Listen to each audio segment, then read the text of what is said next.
All right, we're just about there on time. I'll call out your name. These are the mini exam threes. Um, Also, just keep in mind that, anytime you want to talk about the exam, why I took off, I encourage you to do so, because sometimes I just can't make sense out of something that you did. It might be right. I need you to clarify it for me.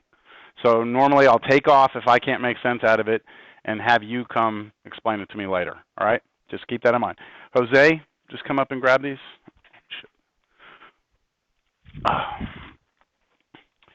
Abdul?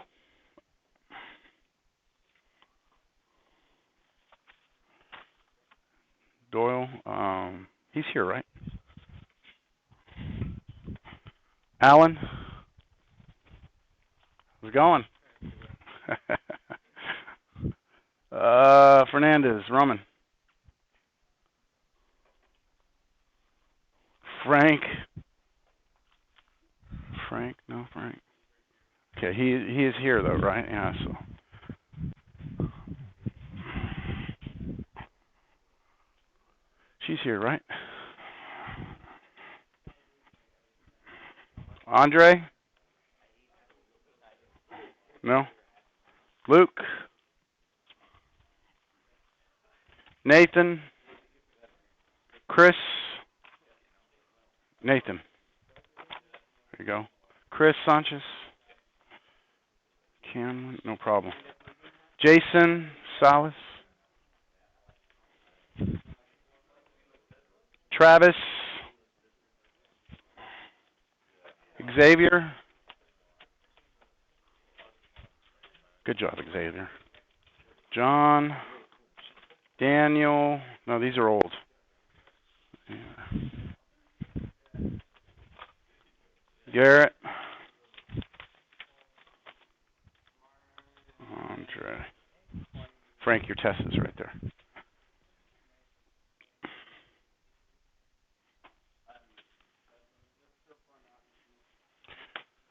All right, so I didn't have time to run the average, like what the class average was or anything like that, but it was pretty high. And because the averages on these have been really high, so I'm going to start making them harder. No, I'm just kidding. No, they're good. I mean, I'm happy with what I'm seeing for the most part. Like I said in the beginning of this class, I'm happy to give everyone A's if that's what you earn. So, I'm not going to tweak the course just to make it so that I have, more people in the C category. So just keep it up. We're going to do 11.7 today, and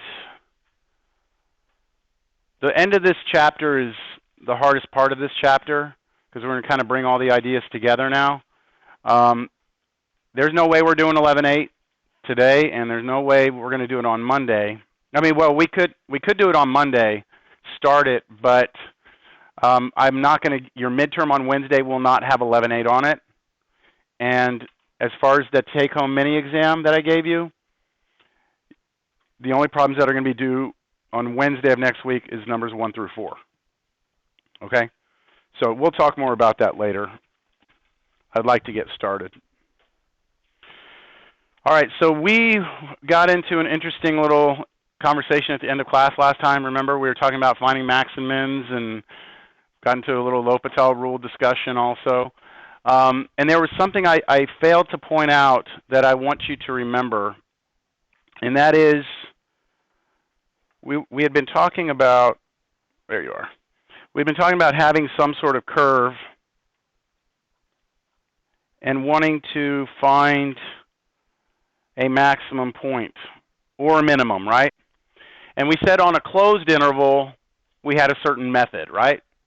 But on an open interval, we'd have to investigate a little more. And I showed you one way of doing it was to break it up and figure out where your function is going up and then going down, right? That was what we had talked about.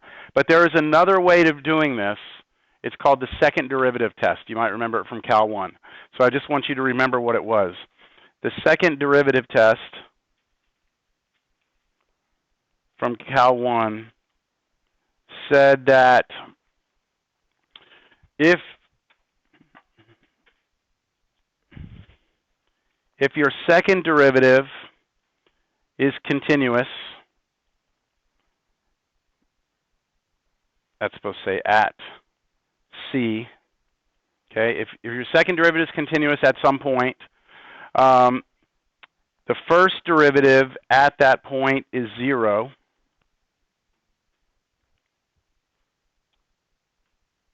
Right, so let's think about what this is saying right now. Look at this graph we have right now, that blue dot. Is the derivative there 0? Is the first derivative of that 0? Yes? Okay. What the second derivative test tells us basically is that if your derivative is 0 and your second derivative is positive, anyone remember? The second derivative at that point is positive?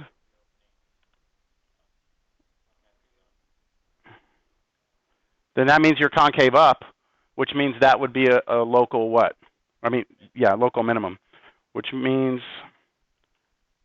then f of C is local minimum. So I'll draw a picture next to this. Let's not go off of that. Let's just draw it next to. We have a point. We know that the first derivative is positive, right? First derivative is 0, so it's a flat tangent line. And then our second derivative is positive, means that it's concave up there. So if you're concave up and a flat tangent line, then you must be local minimum, right? Lowest point. And then what happens if your derivative is 0 and your second derivative is negative? Then it's concave down, so you have a local max, okay? So that would be the first thing. I'll put it underneath here. If f prime of C is 0 and f double prime of C is negative, then FC is local max. The most important thing is I want you to remember the second derivative test. We had a way of looking at incorporating the second derivative to help us figure out local maxes and local mins. And when you do that, you don't have to do what I did last class where I said, oh, it's going up and then down. You can totally get around that. All right? All right.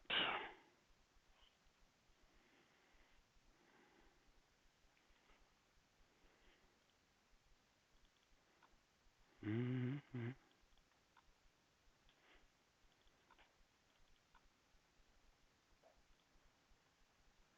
I always tell myself to remember to do this before I come to class, and I forget.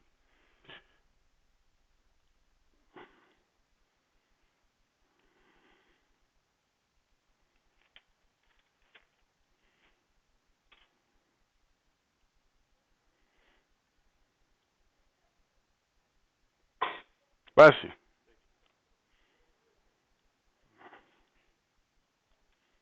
All right, moving along. So that was what our review from Cal 1 was.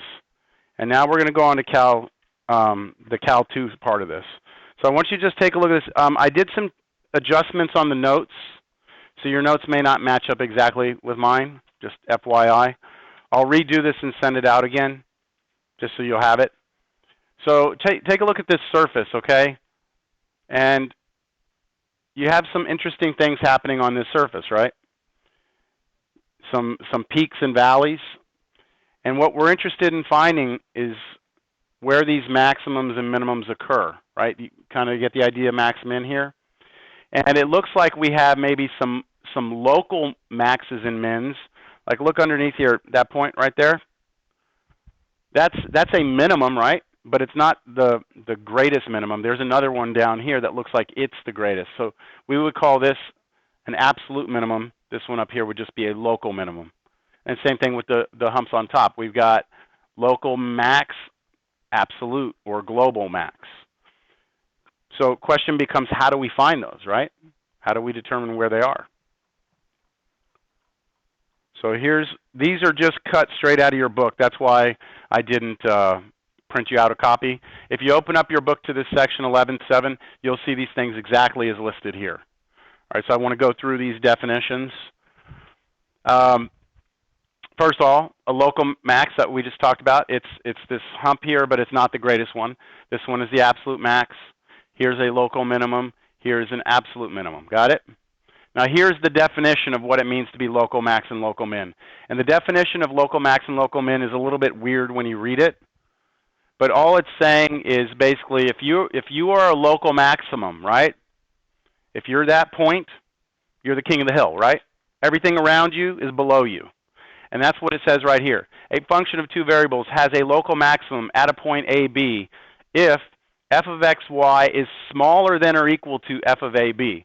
That means I'm standing at a, b. I am bigger than every other point around me, right? I'm a maximum. So that's what that definition means when x, y is near a, b. So that, again, that's all the points around me or below me, locally. The question that you might ask yourself is, well, near is kind of a weird word, isn't it? Like, am I near SeaWorld right now? Well, am I near the sun? So if the sun is considered to be near, or let's say, if we're looking at that scale, right, then am I close to the sun? I mean, I'm sorry, am I close to SeaWorld? Hell yeah, I'm real close to SeaWorld compared to the sun. So near is a very ambiguous word in mathematics. And all of these definitions have more precise, there's more precise definitions of what this all means. And if you study and do more math, you actually get into the true definitions. But in the Cal 1 or calculus sequence, we just kind of say near and we just kind of wave our hands at it. All right? All right, so now local minimum would be the same thing. You're standing at a point, you're the lowest point, every point around you on the surface is slightly above you, as long as you're near that point. All right, now moving along here. Check this out. This is important that we read this correctly, this theorem. If f, can you all read that, by the way? Everyone okay with this? Okay, if f has a local maximum or minimum at a point, so if it even has one, then the first order partial derivatives of f exist there, and the first order partial derivatives of f exist there, then the partials have to be equal to 0. Okay? The partials have to be equal to 0. So let me give you something to look at that might help you. I'll try and squeeze it in over here.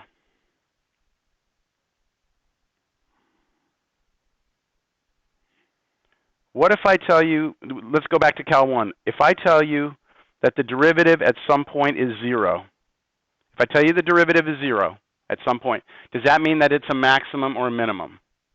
No, right? If I draw a function that looks like this, of course, at that point, derivative is 0, and it is a maximum. Come down here, that point, that's a minimum down there. But what about, and the derivative is 0, but what about this one that does that? At that point, the derivative is 0, right? It's an inflection, but at that point, derivative is 0, but it's not a maximum or minimum. So the same thing happens in Cal 2. What we're saying is that if it does have a max or min, then the partials have to be equal to 0. We are not saying if the partials are 0, it has to be a max or min. Okay, so it's the order of the implication there. If there is a max, then the partials have to be 0. All right, now, just like in Cal 1, we have the second derivative test for finding local max, local min. Amazingly, in Cal 2, we have a second derivative test for surfaces. And here's what it says. Suppose the second partial derivatives of a function are continuous. What are second partials? Partial with respect to x with respect to x again. Partial with respect to y with respect to y again. And partial with respect to x, then y. Those are the three we're going to need. If those are continuous on a disk with center AB, what the hell is a disk with center AB? Well, remember how I just said you look at a point and you look near it? You can look at near it as being a disk. Okay, so that's where this is coming from. A disk with center AB, and suppose that the partials are equal to 0 there. Okay, remember the partials being 0 does not mean it's the max min. But let's just act like at some point the partials are 0. Then what we need to do is calculate this thing, what we're going to call capital D, at that point, AB. And what it is the second partial with respect to x twice, right? Times the second partial with respect to y, minus partial with respect to x, then y, squared. And if we compute this quantity, we can have these three scenarios come out.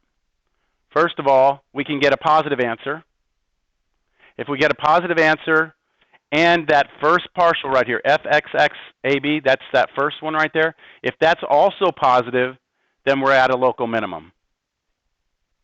If the D is positive and that partial fxx is negative, we have a local maximum.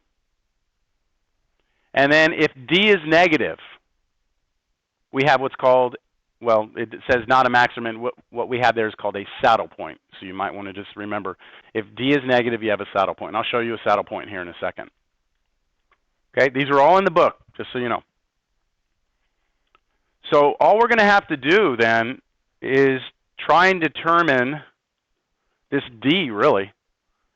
And that'll tell us if we have a max or min on a surface.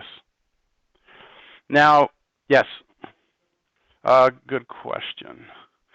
It's 11.7. It's one of the first pages in 11.7. I'll tell you exactly, though. It starts on 669 and then goes through 671. Uh-huh. All right. Now, let's go back. Think Cal 1 a second. We said to find the max mins for functions, there were two different cases, right? There was closed interval method, and there was open interval method, right? Closed and open. What we are looking at here, do you think this looks more like closed or open method for function of two variables? It looks more like open, doesn't it? Doesn't look like open? I've said nothing about having a closed set or anything like that. So this is, the analogy of this in Cal 1 is finding the max, local min of a function on an open interval. We are going to do closed interval today, but it's harder than this. So we start with this, all right? In Cal 1, you start with closed interval because it's easier, and then you do open interval because it's harder. Here we do it backwards, all right? So it's coming. All right, so let's take a look at this surface here. We're going to do this example. This function, y squared minus x squared, looks like, well, it looks kind of like a saddle, doesn't it? Imagine just, jumping up on that. It's a saddle. Do you see it? Kind of? All right.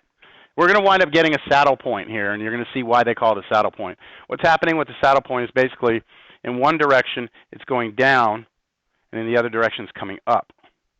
So it's kind of like concave up in one direction, concave down in the other direction. Yes?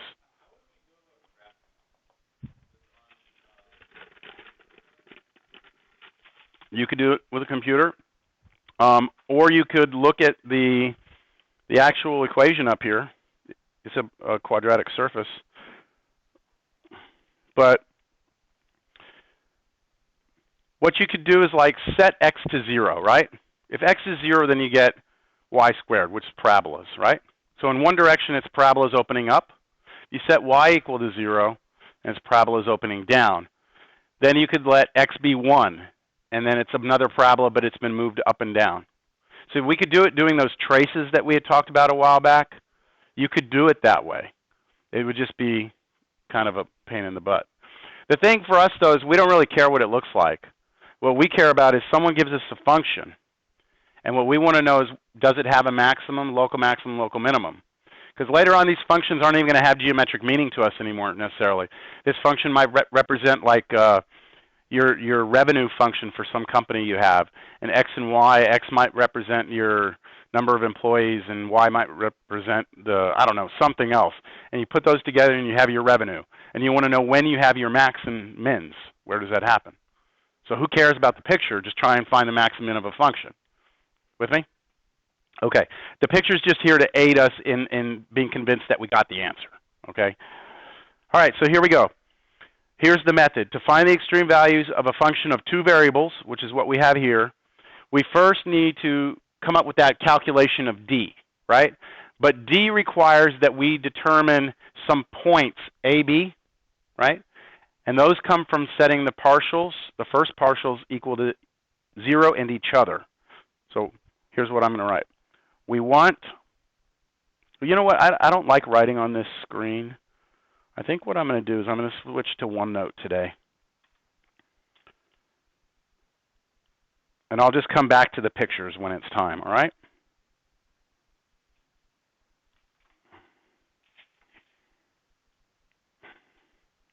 OneNote's so much cleaner when it comes to writing.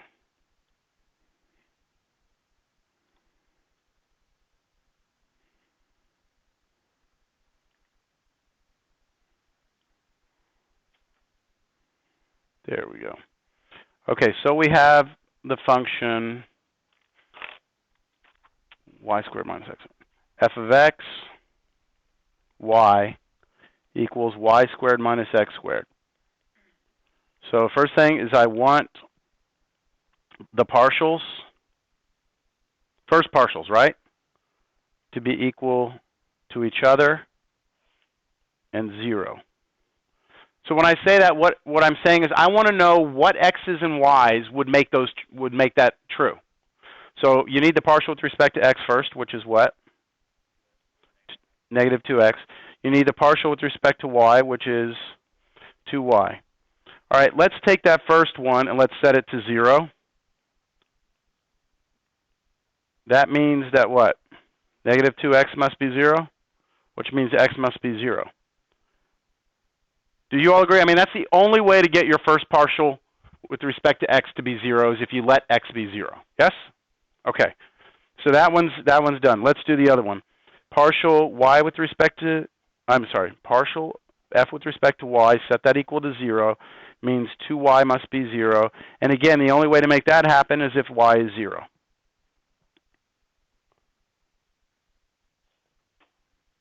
Trust me, it's not going to get any easier than that, right? Finding these points. X is 0, y is 0.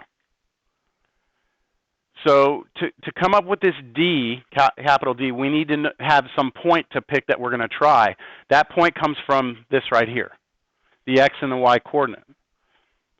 Okay, so my point, my A, B, if you want to say, in the formula that I'm going to use is 0, 0. Now, what do we need for capital D?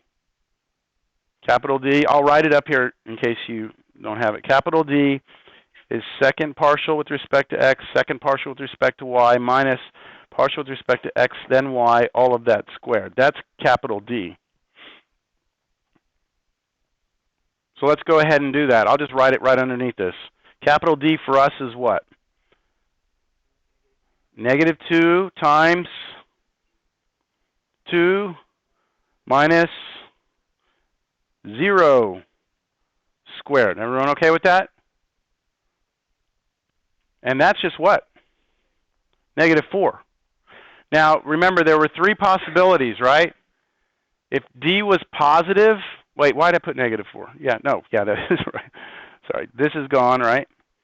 Negative 2 times 2 is negative 4. So there were 3 possibilities. Do I need to bring that note back up, or are we okay? Ah, shit. See, I lose it. Every time I close that thing, I lose the damn file. See, and if I try to open it, it's saying it's already there. What's that? i5 processor? I don't know, man. I've talked to the people who make this laptop. They have a new one coming out in about 3 months. We'll see.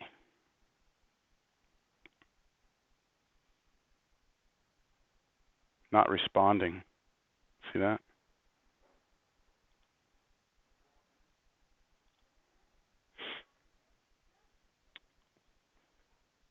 Did you all jot down the D requirements? Okay, let's just keep going then. So what happens if D is negative? That's the easiest case out of all of them. It's not a max, not a min. Local max or min, which means it's a saddle point. But see, I never plugged 0, 0 in anywhere, did I? So this is saying that D is negative always, right? That doesn't mean that we have saddle points everywhere. It means that At any points where your derivatives, your first partials were 0, any points that satisfy this, it's guaranteed to be a saddle point. Make sense? So we have that the point 0, 0 is a saddle point. Correct. Correct. Now, if D is positive, then we have to go look at one other thing, saddle point. So what I'd like to do is I like to list out my point with 3 coordinates instead of just 2, because this is a point in 3-dimensional space, right? 0, 0 gets us the saddle point, but the actual point on the surface is is the point what? 0, 0, and now just plug 0, 0 into the original function. You get 0, right? So that's the origin. So if I go back and look at that picture, if Mathematical will allow me to today,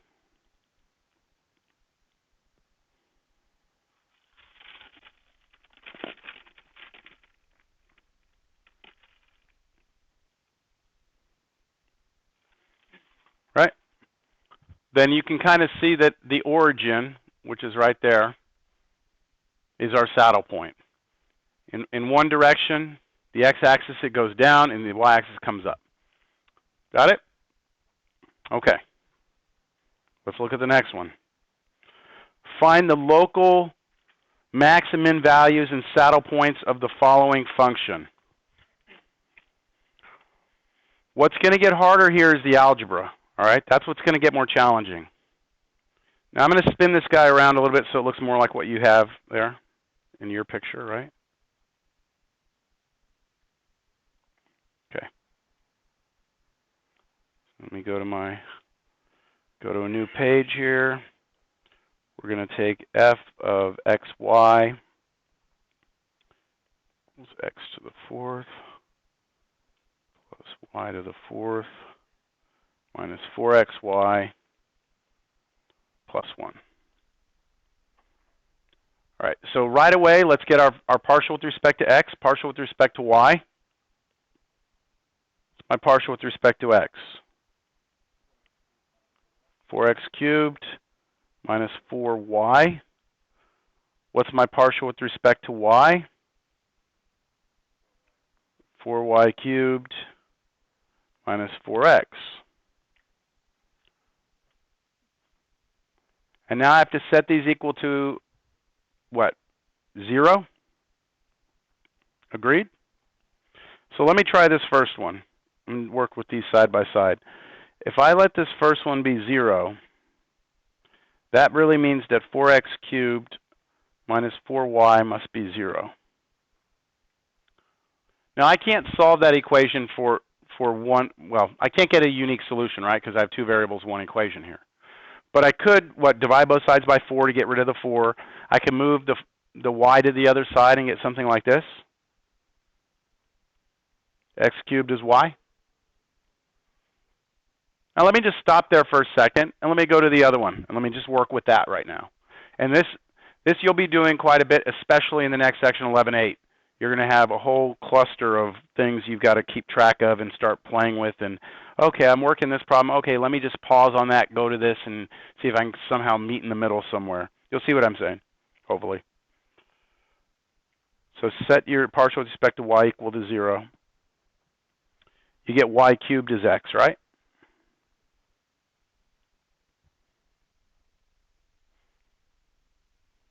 Any ideas here?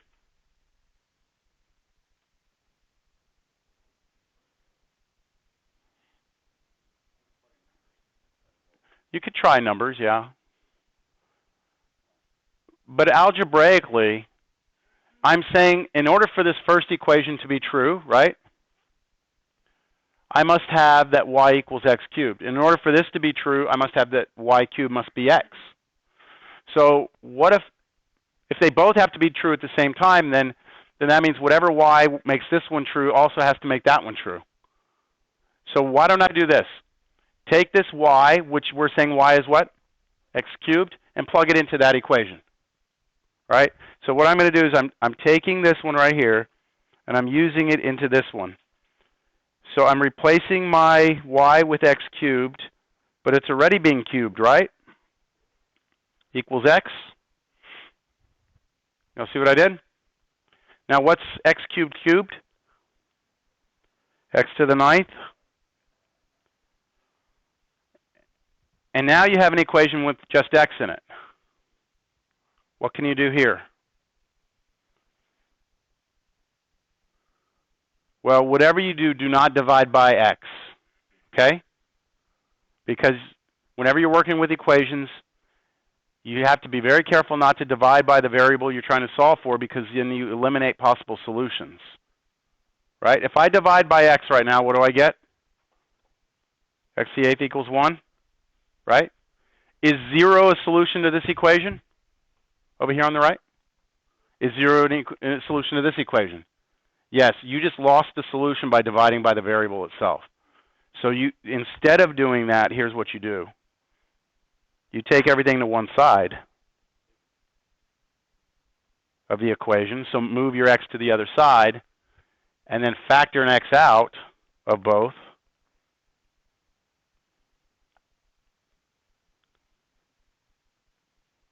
Right? You with me? Now that you have it factored, you can set each of those equal to 0.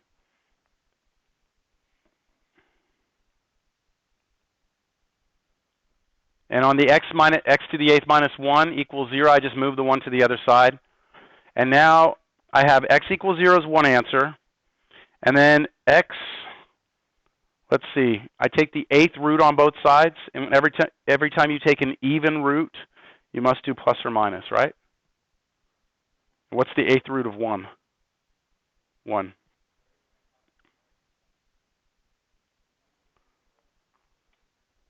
So what this is saying is that in order for this to work out, x has to be 0, or x has to be 1, or x has to be negative 1. Now, if I know what x is, I then know what y is, don't I?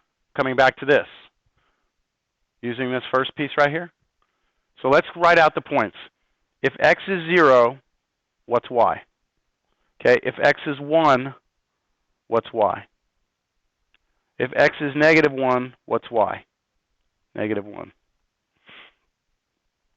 Right? I'm just plugging those in here. So how many A, B's do I have? Remember, we're supposed to find this point and then calculate D? I have 3 points to try. 3 different things I have to calculate a D on. Any questions over that part? Okay, let's go ahead and calculate D. Well, let's get D first. D will be equal to the second partial with respect to x. What's the second partial of f with respect to x? 12x squared. Go back up here and take a look at it. I'm doing this one right here, top left. What's the derivative of that with respect to x? Is 12x squared, right? That goes here. Times, now the second partial with respect to y. What was it? 12 or, yeah? I don't remember what it was. It was 12y squared, all right. Okay, minus, now I'm going to have something in brackets here squared. I need to look at the second partial, the partial with respect to x, and now take it with respect to y. So just negative 4, right? Yeah, negative 4. That's it. And then I'll square it in a second. Okay, let's try to calculate D for some points. At the point, that's my little at symbol. My at symbol is all messed up. It's just an A with a circle around it. I've always done that. I don't know why. All right, so that's my at symbol. At 0, 0, D is what? D equals, let's see, 0, 0, minus 16, which is less than 0, right? It's a negative number, which means a saddle, right? And what is the saddle point? 0, 0, and then plug those into the original function. What do you get if you plug those into the original function? 0, 0. What's that? 1. So if I go to the surface 0, 0, 1, I go there, I should have a saddle there. Okay, let's go and let's look at the point 1, 1. D is equal to what there? 12 times 12 times, or minus 16. Agreed? That's positive or negative? Positive number. Okay, is that enough to tell me anything? Just that? No. What else do I have to look at? The FXX, which is the 12. I just highlighted it. All you have to do is look at that one. That's why I've kept these separated the whole time, so I could come back and look at it if I need to. 12. It was positive, wasn't it? What happens if D is positive and partial with respect to x again is also positive? You have a what there? Local min. And where does that local min take place? At 1, 1, and plug 1 in, and what do you get?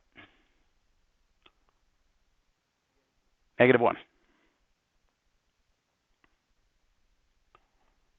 And now do the calculation again. Negative 1, negative 1. Isn't it exactly the same? Because of the squared.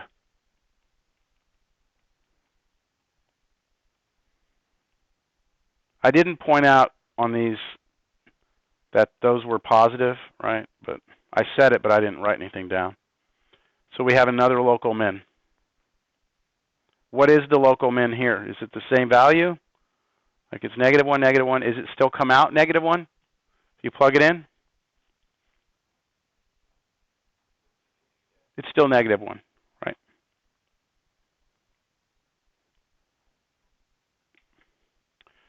Now, there's a couple of things I want to just make sure you're clear on. In the question for this one, it said find the local max and min values. Values. The actual values are these in the right-hand side that I'm highlighting here. It's the value of the function. But on tests and things like that, I want the actual order triple.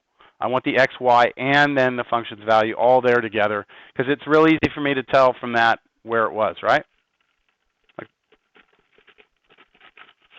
Okay. Questions? There's no local max. Yeah, if we go back and take a look at that picture, here it was, right? I have to be careful with this one. We got too many guys in here.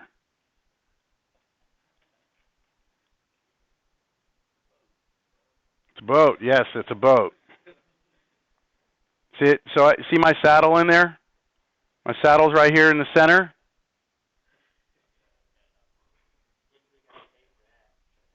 What's that? All right. I didn't. I've been wanting to take this example out for years, but it's just such a good example, you know.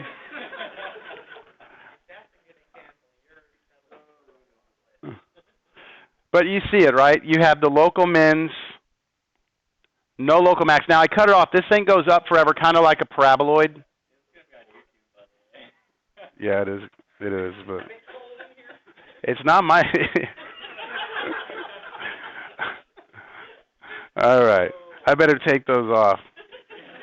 All right. Those were our points. Now this one's a little cleaner. Maybe we can keep our heads in the right place here. All right. Take a look at this function here.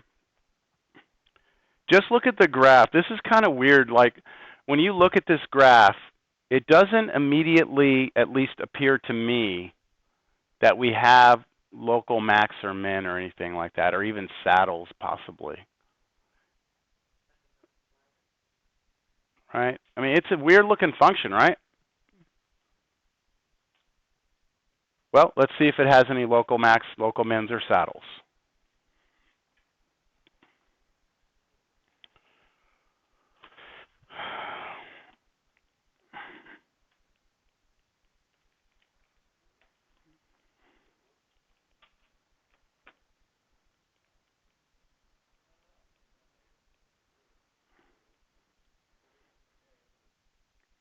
Okay? All right, so we start to get into a rhythm on these things. We need our first partials. 3x squared y plus 24x. That's our partial with respect to x. Partial with respect to y. X cubed minus 8. Agree? Now look at those two and tell me which one of those looks like it's going to be easier to set equal to 0. The partial with respect to y, right? Look at that partial with respect to y. If I take this right here and I set that equal to 0,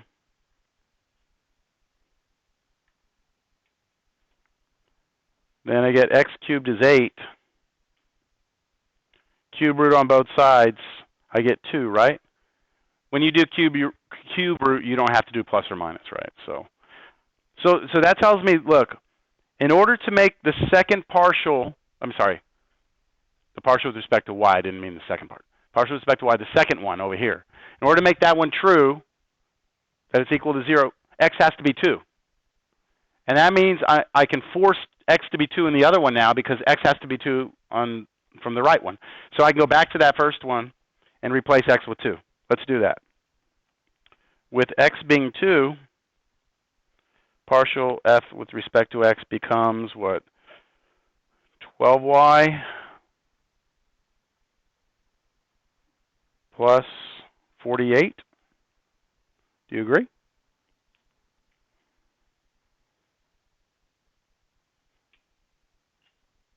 And if I set that to 0, I get 12y plus 48 equals 0. And the solution to that is -4.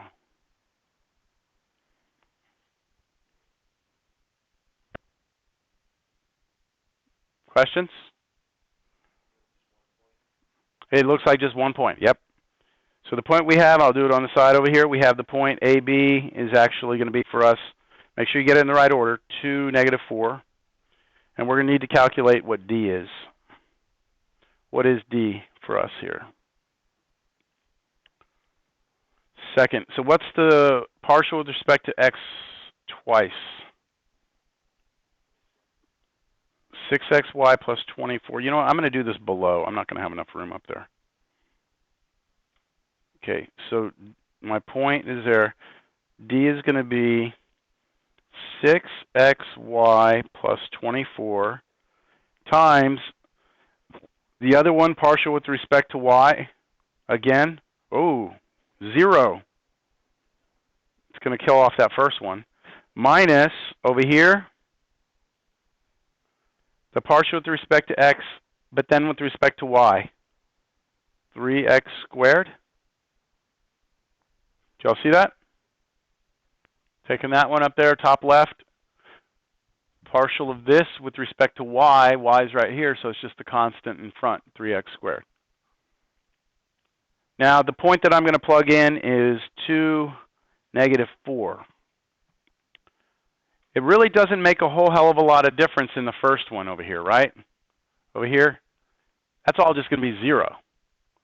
And then I'm going to have 3x squared, but x is 2, so that's going to be some number in the square. It's going to be positive, but then I'm subtracting, so it's going to be a -d, isn't it? And as soon as d is negative, I'm pretty much there.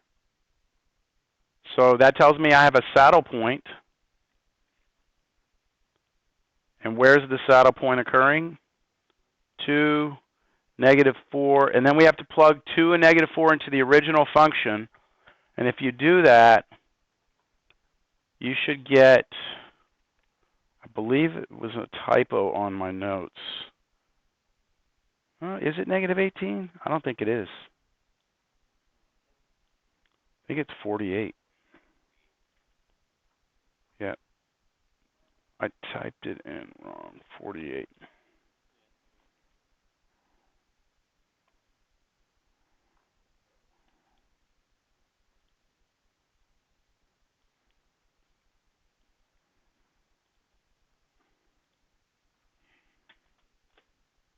So 48 is what comes out of that. See how much cleaner Microsoft OneNote is, as far as the writing. That other program I use, it's real shaky looking. Is it just me, or does this look like cleaner writing, or is it all looks like crap anyway? No? Looks the same? Oh, okay. All right. Maybe it's just psychological. Okay, so going back to that graph, here we go. I went ahead and I had the computers already found that for me. So there's the point right there. You see that that's a saddle point? You got kind of going down this way and then up that way. So there are no local max or mins on this function. Next one. The pimple problem. We have a pimple, and we want to know where that local max happens. So let's take a look at it. It's f of xy equals e to the 4y minus x squared minus y squared.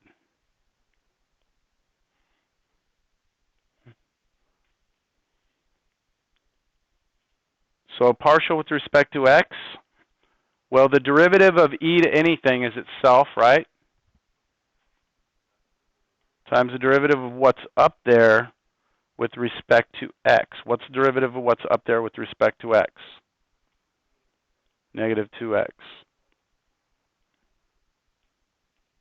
So that's multiplication between those. That's why I put parentheses there. If you want, you could have written it like negative 2x e to the 4y minus x squared minus y squared. All right, what's the partial with respect to y?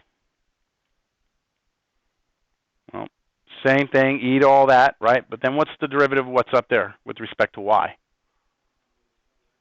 4 minus 2y. So I'm going to put that out in front right now. E to the 4y minus x squared minus y squared. So there are our two partials. I'll box them. There's our first partial. There's our second partial. And what are we supposed to do with these? Set them equal to 0, right? And each other. Now, when I say set them equal to 0 or each other, what I'm basically saying is you can do either one. Sometimes it's easier to set them equal to 0. Sometimes you get further if you set them equal to each other. Just depends on how the problem is going to work out for you. In this problem, I think it'd be easier to set them each to 0 because of the nature of the exponential function. The exponential function can never be 0, can it? You could do that also. But then you would have one equation with x and y in it, right? If you did that. You'd have 4 minus 2y equals negative 2x. So it'd be difficult to get to a solution. You could get a form of a solution, but that's why setting it to 0 would be a little bit easier here for us. So I'm going to let's set fx equal to 0. And you would get negative 2x e to the 4y minus x squared minus y squared equals 0. And then why is it that I do not have to, again, look at this at all? Because that exponential expression there can never be 0. So the only way that that equation can be true is if the negative 2x is 0. And the only way negative 2x can be 0 is if x is 0. So that's a straightaway solution, isn't it? X is 0. What about the other partial? Same story, right? Same story? Except it's the 4 minus 2y, e to all that junk must be 0. So don't have to look at the junk, e to the junk. So 4 equals 2y, which means y is 2. So we only have one point to consider here, right? Which corresponds with that picture, doesn't it? We had 1 point. Now let's see why it's going to turn into a local max.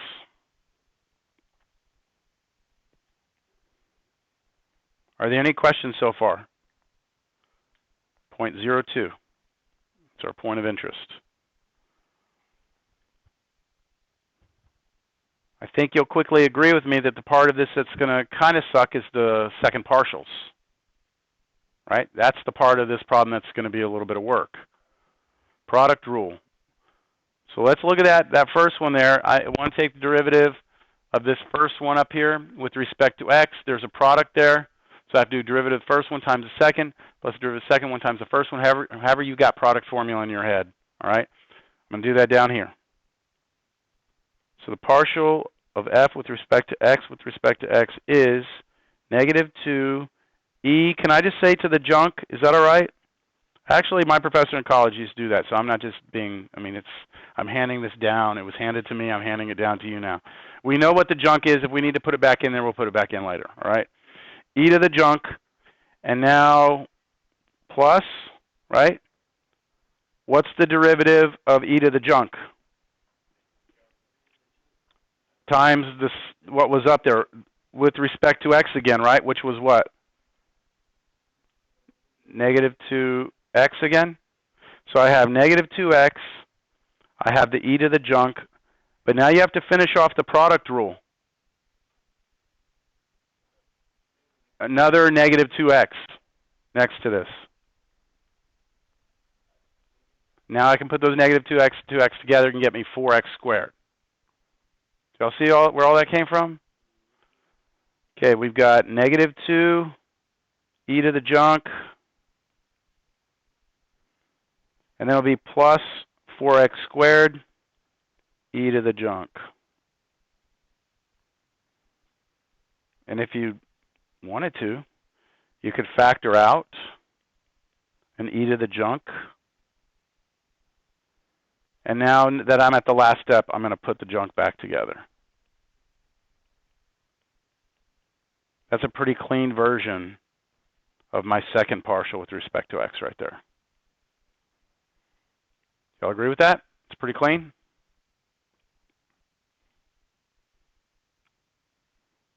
Now we have to do the same thing, second partial with respect to y.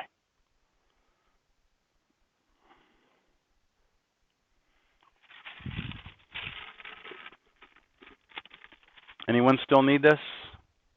All right, what's my second partial with respect to y? So I had product rule again, right? What's the derivative of the first part of that?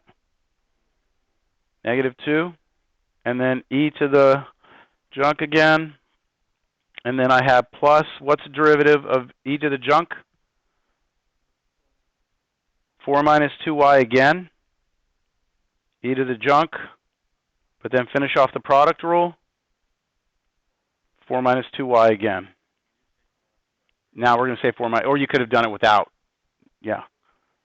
If you see all that ahead of time, go for it. So e to the junk plus 4 minus 2y squared, e to the junk.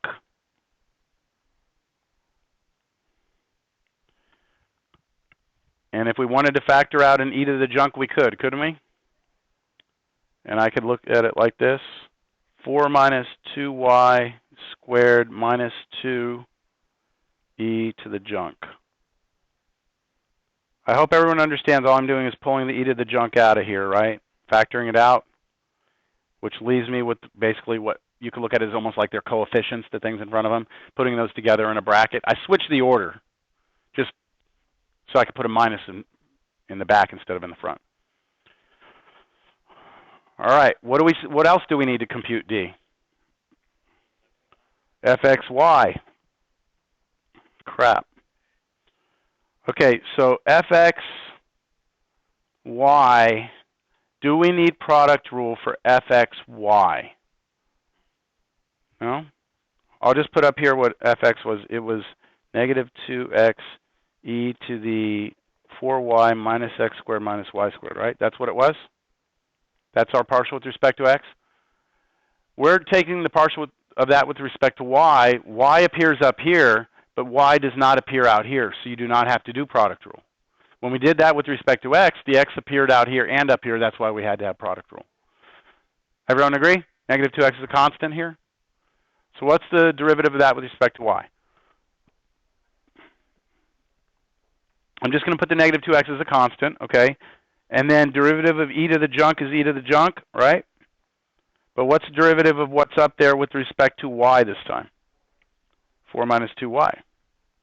So this becomes negative 2x times 4 minus 2y times e to the junk. But the junk is 4y minus x squared minus y squared.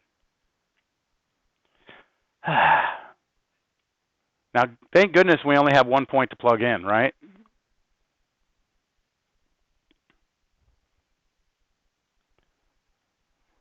So D, let's just do D at that point right now. I'm not going to write it all out again, all right?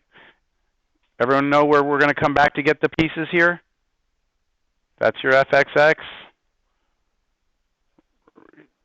fxy. This was your fyy.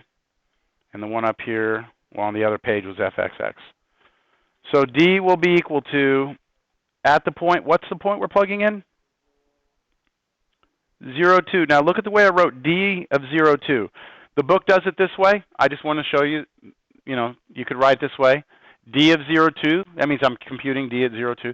I did in the previous problems, I put at 0, 2, D equals this. It's the same idea. Same sort of expressing the same computation with different notations. So what is the first part of that? What happens if you plug 0, 2 into fxx?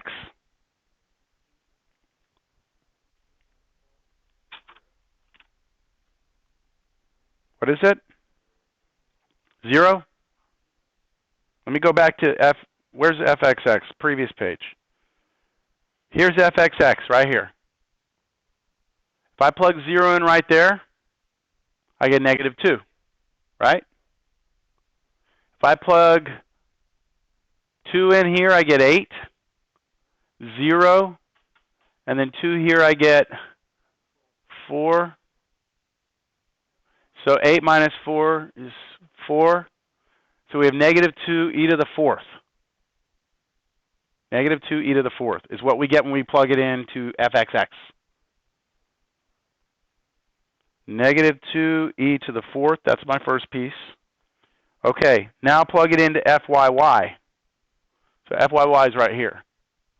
And we're plugging in, we're plugging in 0, 2, right? 2 gives me, okay, 2 times 2 is 4, 4 minus 4 is 0, 0 squared is 0, so I have negative 2 again, right?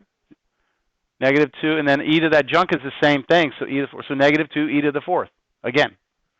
John, you're looking, what's wrong? You all right?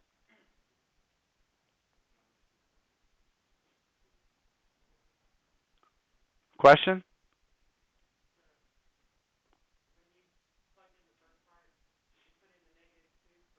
I put in positive 2 for y. Positive 2 right here. 2 times 2 is 4. 4 minus 4 is 0. 0 squared is 0. 0 minus 2 is negative 2. Oh, yeah. Well, you don't. Yep. There's fxx, right? So I plugged in 0 for x, which made this a negative 2 out here. 0, that's gone. Now 2 here would give me 4 times 2 is 8. 2 here, 2 squared is 4. 8 minus 4 is 4. Yes? All right, minus something squared. So what's fxy plugging in 0, 2? 0. Yes. This is a negative number times a negative number, which is a positive number. So this is greater than 0. That's not enough for me to know it yet. Now I need to go back and evaluate, take a look at fxx. fxx was negative. And look at that as like your concave down. Right? Negative being concave down. So that means you are at a maximum. You have a local max. Pardon?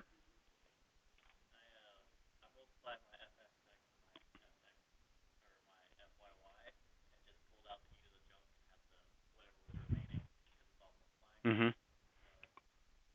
What do you mean? What do you mean? At what point did you do that?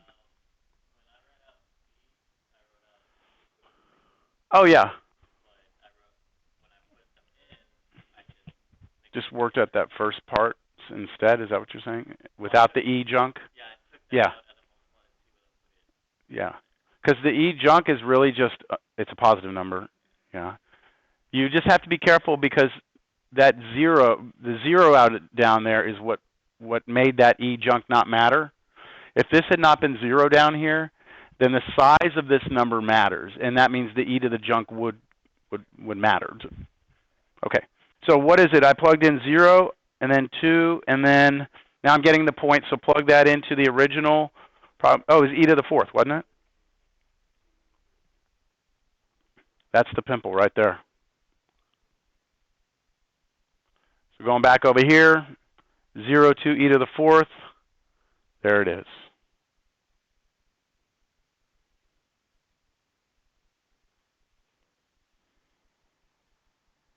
What do y'all think? Yeah, this is a really cool problem, actually,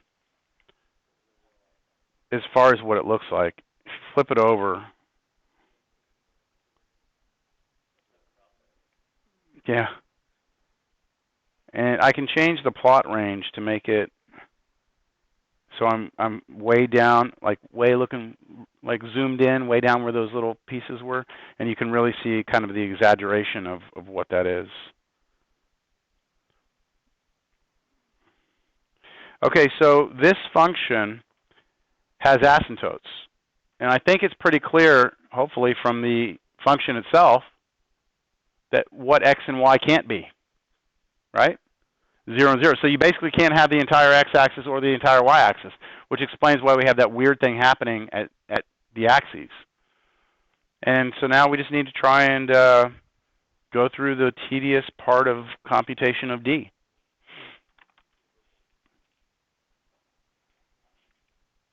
This one's a little involved, so I think it's worth us working through. Yeah, there's lots of notes today. Lots of examples. X squared plus y squared plus... Now, I'm thinking ahead here. I'm going to have to take a derivative, right? I'm going to write this as xy to the negative 2 instead of using quotient rule. Now, what's fx? 2x, right? Plus, or let's see.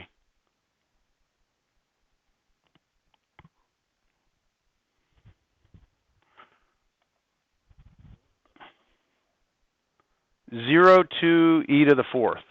Yeah.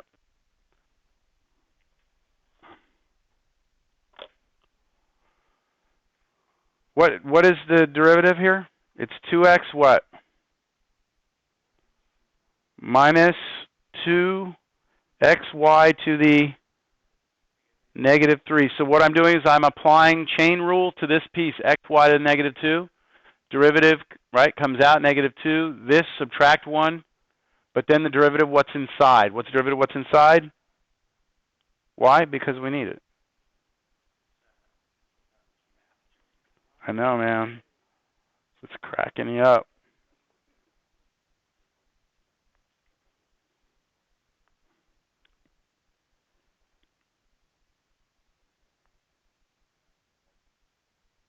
Trying to think of how I want to write this. How about this? X to the negative 3, y to the negative 2. Is that all right if I do it that way?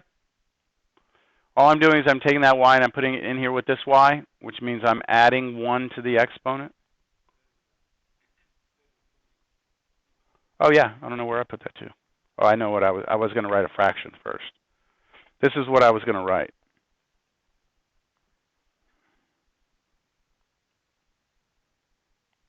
Like that. That's the same thing, right? I'm just showing you like different versions of this because I know I'm going to have to take derivative again, right? So I'm kind of like looking at which one of these would I want to take the derivative of again. All right, now I also need fx or fy, which would be 2y minus almost the same thing, right?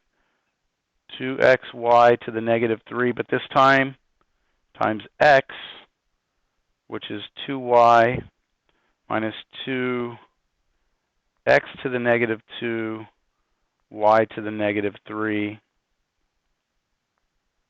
which equals 2y minus 2 over x squared y cubed.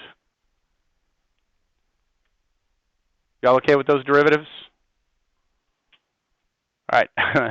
And now we have the pleasure of trying to determine where these are equal to 0 and equal to each other. So what do you think?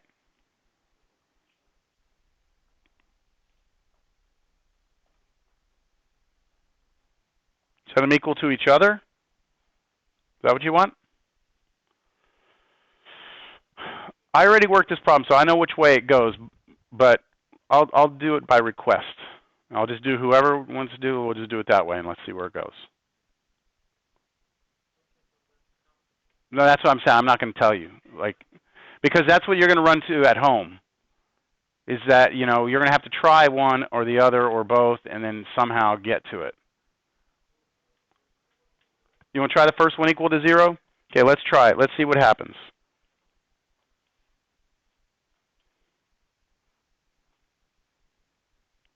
You just picked the wrong path, my friend. No, I'm kidding. I'm kidding.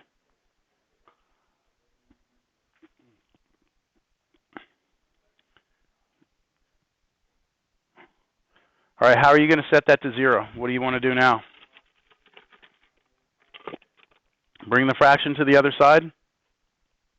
Okay, I'm okay with that. Multiply both sides by x cubed y squared?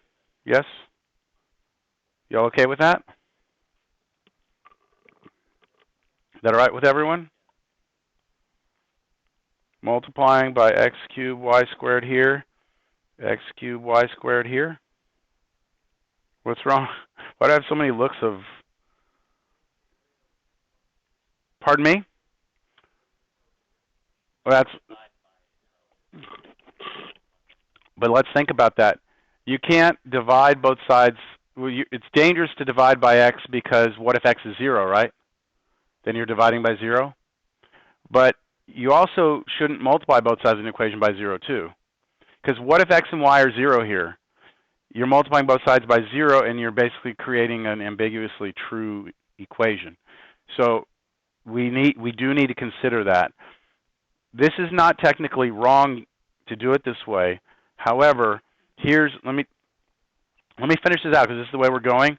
But let me tell you at the end of this how I would have done it just a little different up here at this step. 2x to the 4th y squared equals what? 2. And then divide both sides by 2.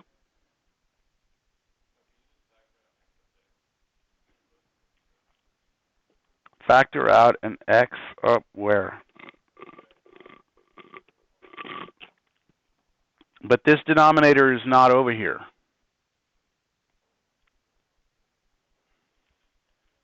You would have to get a common denominator, which means you'd have to introduce x cubed y squared on top and bottom here. And if you did that, guess what you would get on top? 2x to the 4th y squared minus 2. And then you would have moved 2 over, and you basically get to this equation. But that's the way that is the way that I would have done it. I am very hesitant to multiply both sides of equations by things that I don't have control over. So what I like to do is get things on one side and get common denominators. Get common denominators and then put them together and then look at that. We get the same thing at the end here.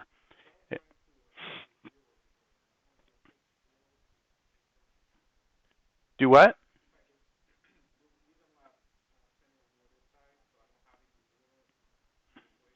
Mm-hmm. Oh yeah, there's nothing wrong. It got us there. Just be careful with that. That's all. When you come in with this blue part on both sides, just remember you can't ever divide by 0. And multiplying is basically the inverse operation of What did I just say? Multiplication inverse of division. So when you multiply, you really are dividing by something. So you just have to be careful, right? All right. Well, great. X to the fourth y squared is 1. Happy New Year. Who cares? That doesn't get us anywhere yet, right? We need more information, don't we? So how about setting the other one and doing the same thing? Okay. Try and squeeze that here. Fy equals 0. I'm sure someone's probably already done that for me. Let's see. There it is over there. I'm getting 2y. I'll move that to the other side. I get 2y to the fourth, x squared equals 2, which means x to the fourth, y to the fourth, x squared equals 1. Very, very similar looking equations, huh?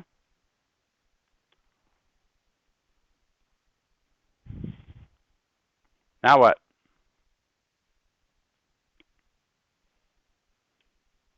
You're driving. I'm just here for the ride now on this one. You can set them equal to each other because they're both equal to 1. So if they're both equal to 1, they're both equal to each other. Okay? That's fine. As long as you don't break any rules, I'll follow you all the way to the bottom of the ocean. That's not what I meant to do. I meant to put an equal. Okay? Yeah, I'm breaking rules. Okay. Now what? Yeah, good. Don't divide by x squared. Don't divide by y squared. Move everything to one side.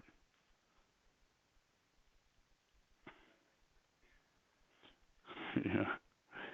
You can. You'll lose solutions that way. Now you can factor. What can you factor out of both of these? X squared, y squared, and you're left with x squared minus y squared, aren't you? And holy moly, isn't that x squared, y squared, and isn't x squared minus y squared difference of squares? Isn't it x plus y times x minus y? And all those have to be equal to 0, multiply to be 0. So we can set each of those equal to 0. Right? Each one, set x squared to 0, y squared to 0, x plus y to 0, x minus y to 0. So what are the things we get? What does this first one tell me? X is 0. Okay, that's the only way that'll be true. This one, y is 0, right? This one says that what? X must be equal to negative y, right? If x plus y equals 0, move the y over, it's x is negative y. And this one says that x must be y.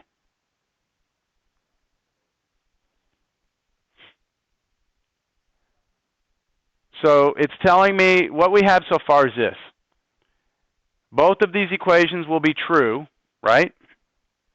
If x is 0, or y is 0, or x is negative y, or x is equal to y. Now what?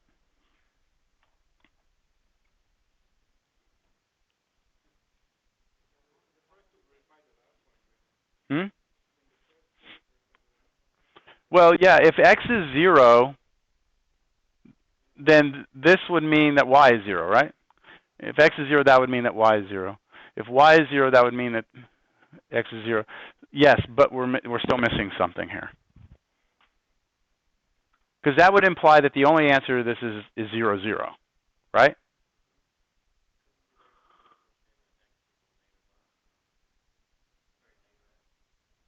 X is equal to negative x.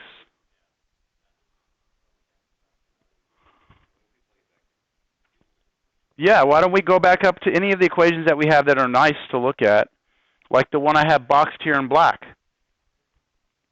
This equation has to be true, doesn't it? That right there? So what if I tell you that x is 0, right? Not true, right? Well, wait a minute. Hold on. We forgot. We lost sight of something here. What did we lose sight of? The original function was asymptotic at the axes. 0, 0 wasn't even in our domain. Do you see what's happened? So that's why I've said you have to be so careful with the algebra, because when you do things like this up here, you're telling me right now x and y can't be 0. Automatically, that's what you're telling me when you do something like that. When you multiply two sides of an equation by a variable, you're guaranteeing me it's not 0. But because we lost sight of that, at the end we said, oh, the variables can be 0. You see how that can be a little tricky? So what we're going to do right now is let's scrap these two because they're not even in the domain of the function, right? So that means that y must be negative x or y must be x. So come back up to this equation here, the black one, and let's say that we replace our x's with negative y's. Then what would that equation become? And I'm kind of out of room here, so I have to go to the next page. We have x to the fourth, y squared must be negative 1. And we had the two conditions here. X was negative y, and the other one was x was y. So let's try this first one. What if x is negative y? Then this becomes negative y to the fourth, y squared equals 1,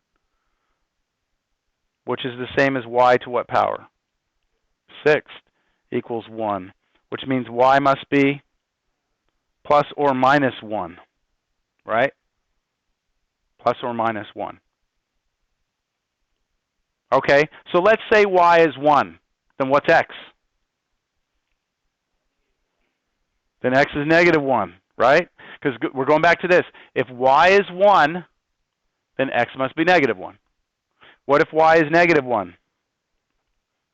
Then x is 1. So far, I have two possible candidates to plug in for D. Now I need to check that other one over here. What if y is x? Exactly the same? Yes? We replace all x's, so we get y to the 6 is 1? Correct? So y must equal plus or minus 1. Did I need to do this? Yes. No. Because your points are different. Look. Look.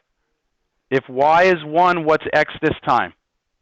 If y is 1, x is 1 also. Because x and y are the same. They're not opposite signs this time. So 1, 1. And then now if y is negative 1, x is also negative. Do you see how important that was that we did that? Even though algebraically it came out to the same equation up top, the 2 points are different because of the condition that we had on x and y. So how many points do we have? 4. Questions? Can you all kind of see how these problems are going to be a little bit of algebra voodoo stuff happening here? You'll have an opportunity to impress yourself with your your algebra skills. Wow. All right, so we still need D, don't we? Do you have a question?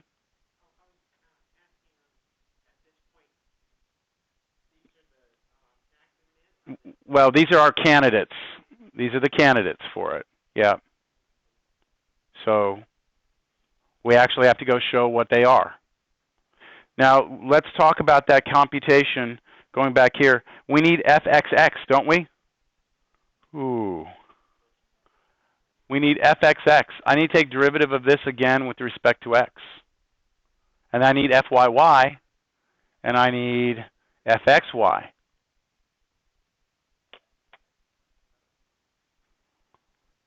Not looking good, is it?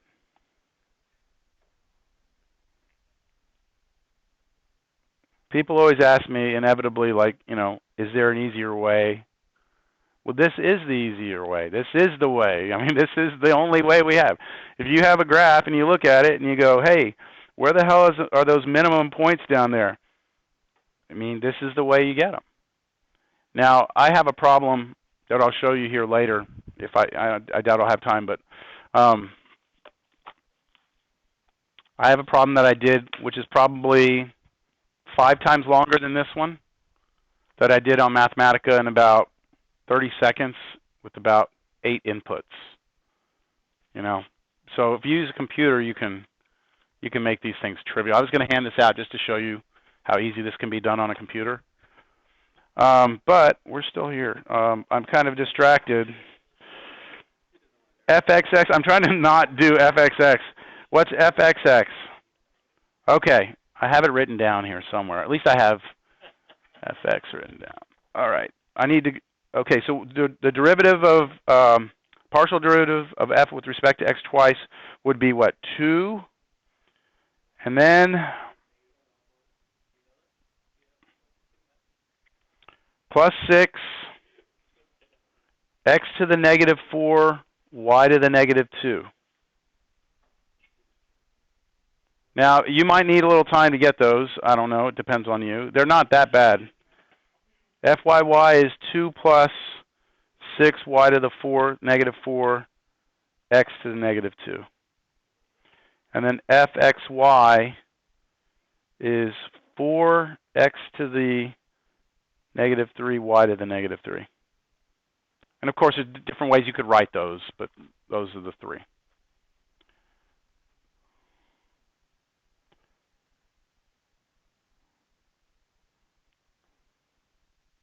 Now let's look at D. And let's do it at 1, 1 first. That's the easiest one. If I plug 1 into fxx, right? 1, 1. The negative 4 just means it's in the denominator, right? So those are just 1s. Doesn't that become an 8? Okay, so we get 8. What does the other one become? 8 again. And then minus, now, what does that become? 4 squared? 16. So 64 minus 16, it's a positive number, isn't it? And what about that fxx? It was positive, so concave up. So this is a local min.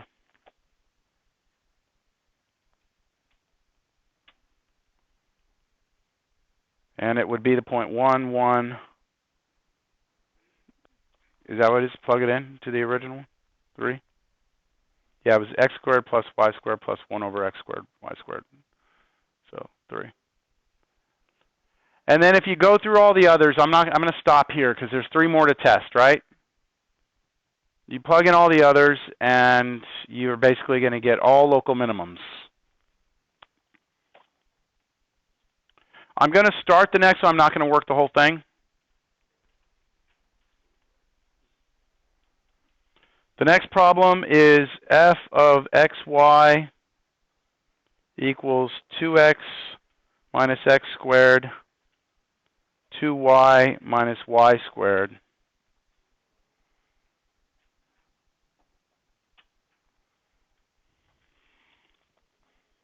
I'm just curious here, how would you do fx here? Partial of f with respect to x. Would anyone want to distribute this all out first, or just leave it? Yeah, you can look at that whole thing on the right side as a constant, right? If you're doing partial with respect to x. So all you're doing is looking at that first parentheses. What's derivative? What's in that first parentheses there? 2 minus 2x, and then the other part's just like a constant. And won't that be kind of easy to set equal to 0? And then same thing with partial with respect to y. You can do it the same way.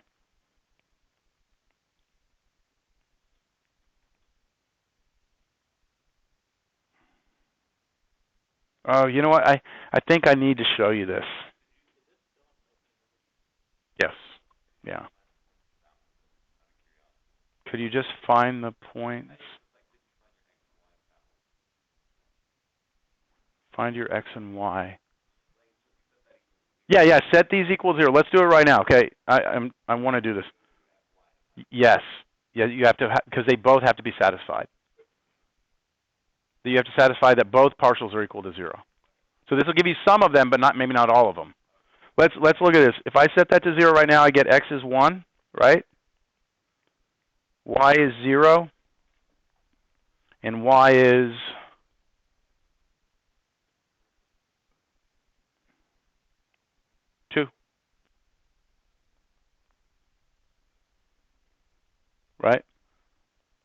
Okay with that, or?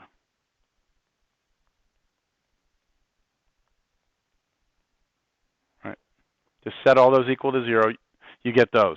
Now, what's Fy partial?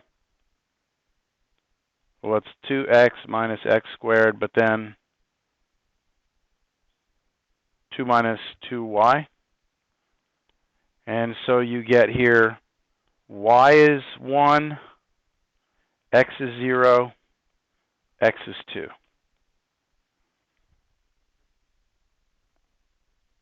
y'all understand what I did there? Partial, set them to 0 real quick, mostly mentally. What are the points? That's why I wanted to show you the end of this. What are the points that would work, that we need to check D on? So watch the way I do this. X is 1, right? If x is 1, I satisfy the first equation. But then what? What about my y value? I have to satisfy the other equation. So what's the only way to satisfy the other equation if I've already let x be 1? I have to let y be 1. You see? That's the only way I can make them both true at the same time. Follow that? Okay, what about this? What if I let y be 0?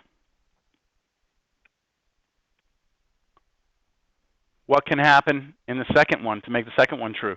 Well, I can't let y be 1, right? Because y is already 0. So x can be 0 or x can be 2. So I could have 0 here or I could have had 2. Do you see that? What if y is 2? If y is 2, then I go to the other one. What can I let y be 1? No, y is 2, right? But I can let x be 0 or x be 2. So I could have 0 or 2, 2.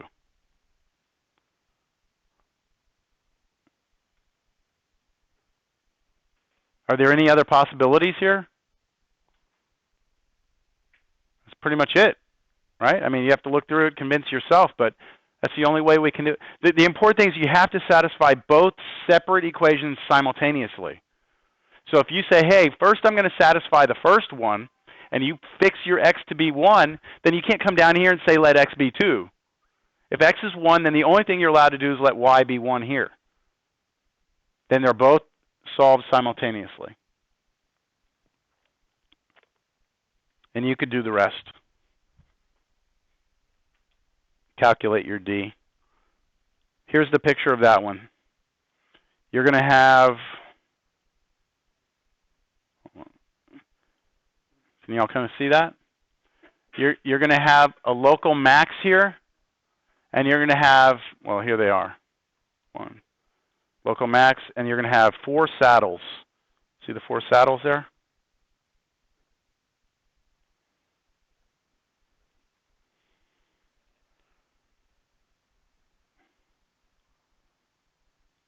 I don't remember writing all this code for this, but I guess at some point I had some free time. What's that? Oh, that just creates these little checkboxes. That's all that does.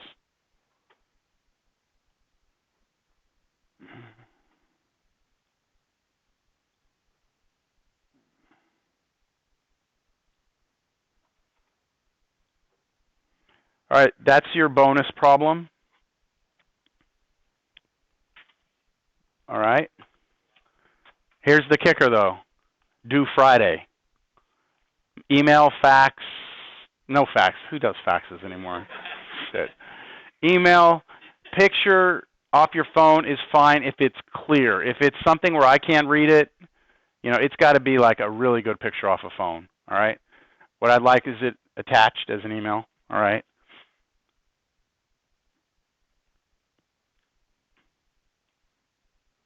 I guess if you've kind of caught on to this, you already kind of know what the answers are going to be here because I've already put them here, but you got to get to this.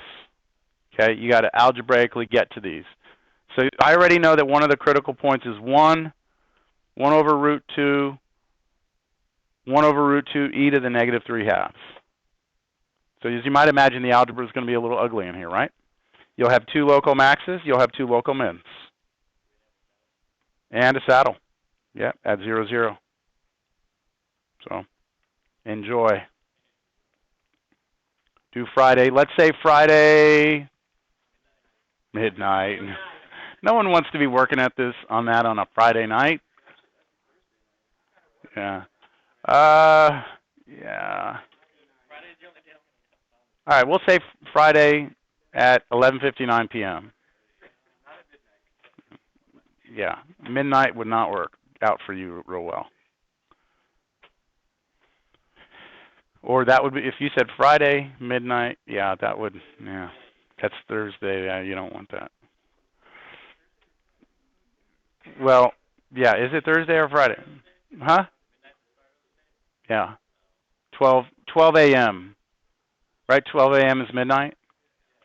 So that's the first minute of that day. So it's just, you know what I'm saying. It's due 11:59 p.m. on Friday. So I know we only have 10 minutes. I'm not going to get into like a new problem we're going to do, but I want you to see it because it's important for you to see this more than one time. First of all, so far, the surfaces we've been looking at, you can almost imagine they extend in each direction forever, right? Our domain, well, there were some problems where we had asymptotes and stuff, but basically we had no restriction on our domain.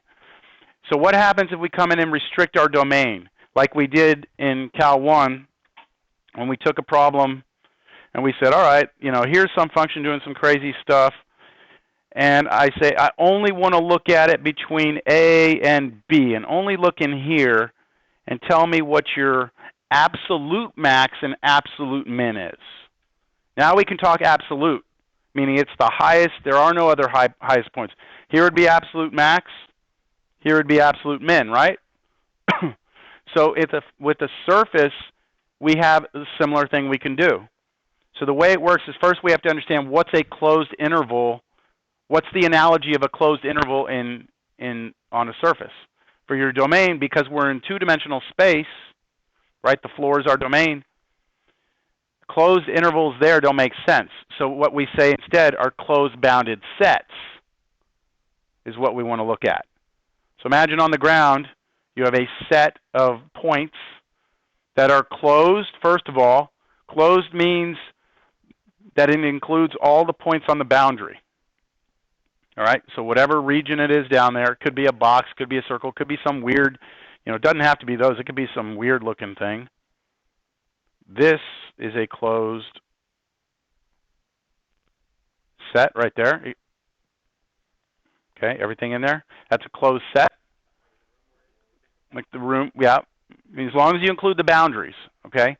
And then that's what it means to be a closed set. Bounded means that you can enclose it with a circle, basically, a disk, that it doesn't go off to infinity in one direction. So if you look at like half the plane on the ground, like, if you look at, here's X, Y, that's your domain, right, the floor.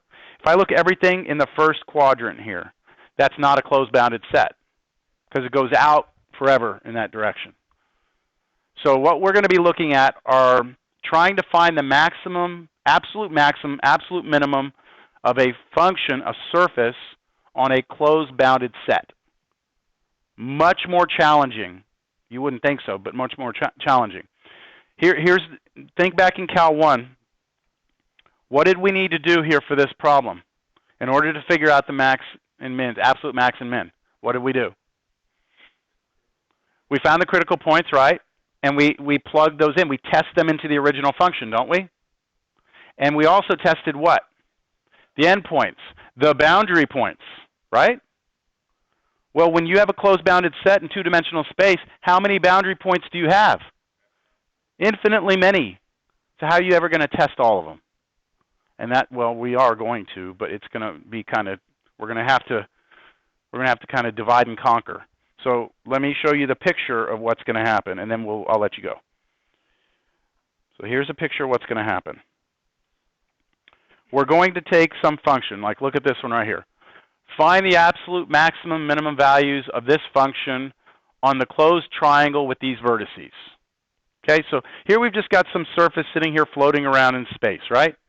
I can ask you for max min right now, local max min, and we would calculate D. That's what we would do normally, right? But we're interested on this only on a closed set, only on that triangle created by those 4 points. Do y'all see it? Mentally, do you see what we're trying to find the max of? I don't know. Maybe you do, maybe you don't. Here's the region on the ground, right? That's the region on the ground. Here's that region in three-dimensional space on the ground. That's your domain restriction. Here's the function sitting there just having a great old time in three-dimensional space with that region below, the region sitting there, the domain. Take every point on that domain and start plugging it into the function. And won't you get this? I'm going to have to pull the surface out of here. Won't you get just that part of the surface? See that green in there? I'm going to start pulling some other shit out of here so you don't see it. Oh, actually, I want to pull the surface completely out. Let me try and pull my domain out. Make sure. Yeah, okay. Now the domain's out.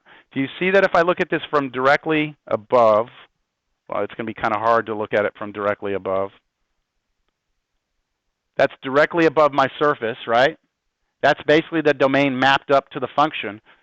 And what we want to do is we want to find the highest and lowest points on this little green thing. And they are right here. Whoa, whoa. They are right here. Those are the points. That's absolute max, max, absolute min, absolute min. See it? Now, how do we find them? Well, let me show you. Again, we're going to do all this next time, but just to get your brain working on this. Imagine that this closed interval here, right, or the closed interval, this closed set, let's just pick one side of this closed set. Let's just pick that line, which I will call L1. If I take that L1, that line, and I map it up into the surface, what would it be? A plane, a surface, a curve, what is it? It's a curve, right? Just that line mapped up would look like a line. Wouldn't it look like, yeah, I thought that would all mess things up.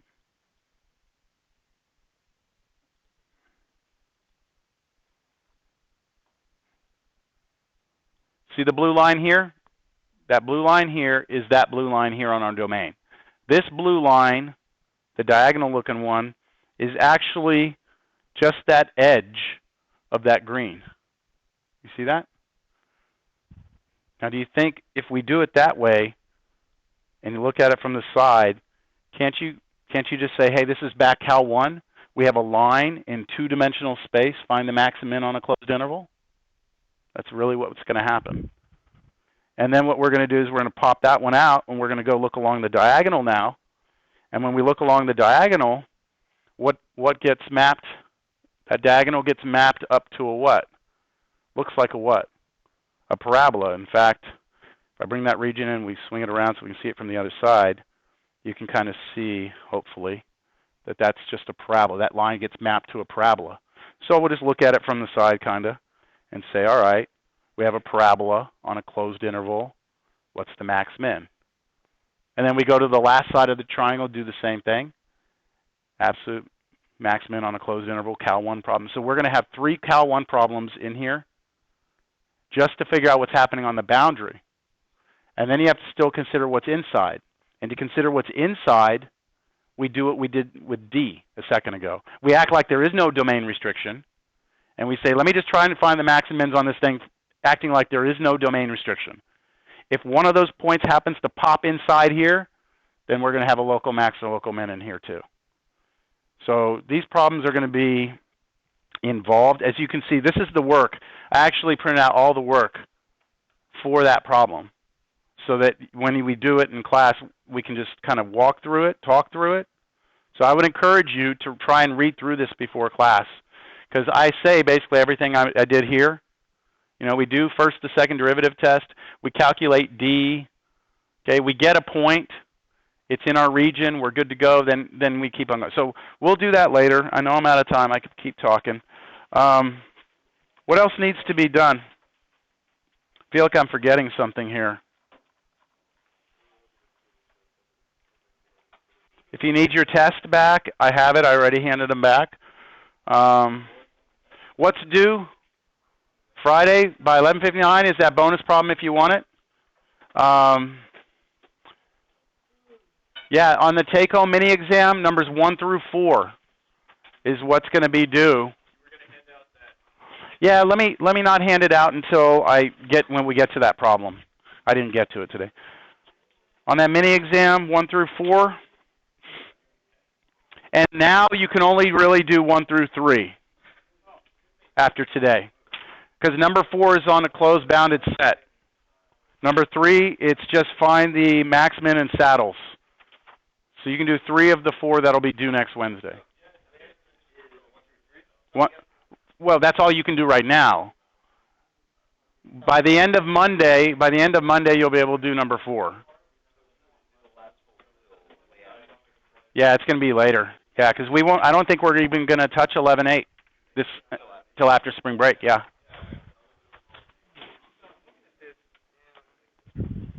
Okay, let me stop my recording so when I cuss you out, I don't.